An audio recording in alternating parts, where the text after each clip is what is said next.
Hi everyone, in my last video I took a look at the collector boosters for Double Masters 2022. Today we take a look at the draft booster contents and try to make sense of this to see if it's worth buying this and what we can make sense of. So this one's actually maybe a little bit more straightforward because it's pretty similar to what we saw in the last Double Masters, but some differences here that we got to figure out. So, what sense do we make of this? Let's take a look at the numbers.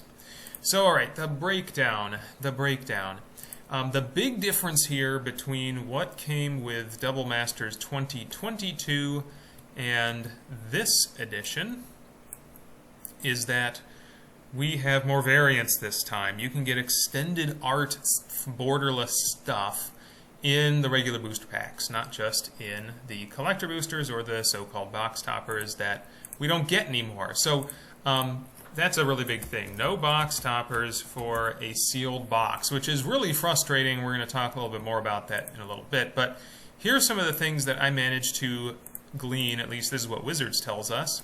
Amongst the two foils, you get two foils here. Obviously, sometimes you get a rare or mythic. One thing to note, the best I can tell, I put this down here, the foils do appear to follow a typical rarity distribution of packs. So that is, you'll get like 10 commons, 3 uncommons, 1 rare mythic. That seems to be sort of the ratios. So I'm expecting about 2 rare mythics per booster box. And apparently, any given pack has this fractional chance of being a foil borderless rare mythic. And from videos, it seems like they do show up maybe once every other box or so. And apparently, 11% of packs have at least 1 borderless rare or mythic. It's not real clear how many might have 2, but apparently that's possible. So that's cool. All right, so we're getting some borderless stuff in amongst the normal things. Everything else is very much typical breakdown for distributions. Here's something to note. You're going to get a fair amount of borderless commons and uncommons because if a borderless variant exists, apparently you're going to get it a third of the time. So as I broke all this stuff down, here's sort of your expectations, my best guess at this point. This is based a little bit on what Wizards is telling me, what I could glean from various videos that have boxes being opened. My guess is per booster box, you're going to see about 6 borderless uncommons, 6.4 borderless commons. So those are they're going to show up a lot. I don't think they're going to hold a ton of value, those variants.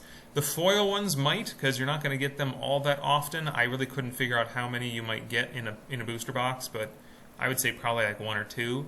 And then here's your borderless rares or mythics. So from what I could tell, on average, I think it's probably close to like 3 from what I've been seeing from people's boxes. And then, maybe every other box you get a foil one. So that's kind of cool. What do we make of that? What's that worth to us? It's hard to say. It does not make up for the no box toppers, not even a little bit.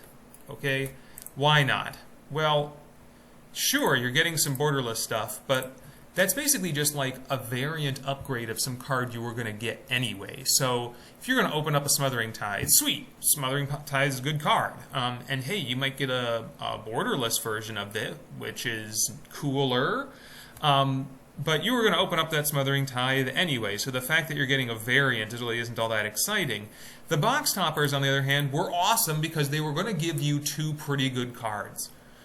Because it was that curated list, and sure, there were some duds on there. You could get a Meddling Mage and feel terrible, but it would be, for the most part, 2 pretty good cards on top of whatever you opened in your box, which was sweet.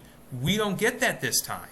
Those box toppers on their own, I think their value is something like, I don't know, 60, 70 bucks just of the box toppers, and we're basically shaving that off, and you're making it up with this.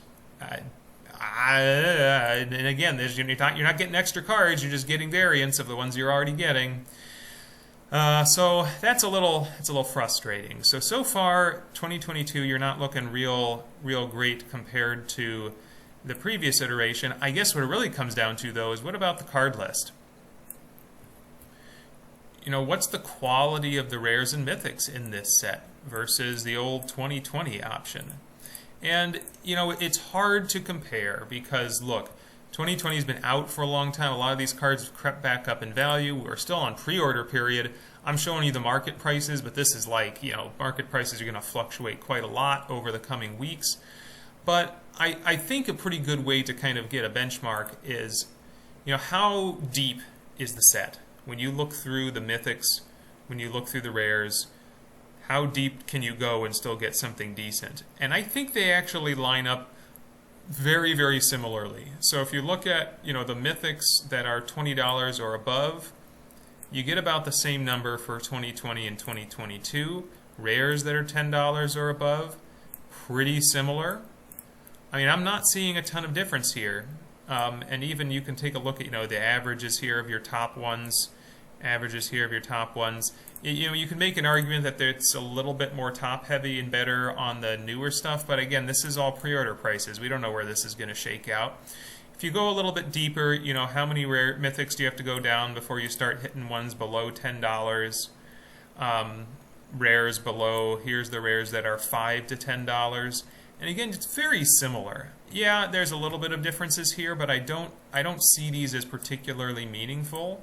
And it takes you a pretty long time on both sets to actually hit pure bulk. And yeah, there's going to be bulk mythics. Geist of Saint Traft, that's what's, Geth, Lord of the Vault. None of our newer ones have quite hit the bargain bottom prices yet, but they'll get there. I mean, nobody's going to want this Hellkite Overlord. It's not going to hold on to $2. It'll be 50 cents eventually. So I think in terms of the card lists, what are you going to open in your box? I think you're going to see the quality is pretty much there on both of them. So what does this mean for us?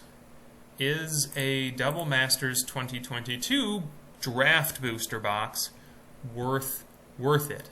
I would say in terms of price point, it should be sitting at a price point that is certainly no higher than what we saw with 2020. And 2020, the booster box sealed draft boosters, $320 was seen to be the going rate, but you can get them for less. And right now, as of right now, according with this video, I've been seeing them for 2022 draft booster boxes of like $340. That seems to be the going price. That's too much. I think that's just too high. And there's no reason for it, especially when you're not getting box toppers. You're lopping off like a good $50-$60 of equity right there. I think that's just, that just doesn't make sense. So whereas the collector boosters, I think, compared somewhat favorably, I think the draft boosters are a little bit of a letdown. Now, of course, drafting is cool. Drafting is great. I don't know. You be the judge of how much that's worth to you, I suppose. Hopefully this video helped you out a little bit. Good luck out there.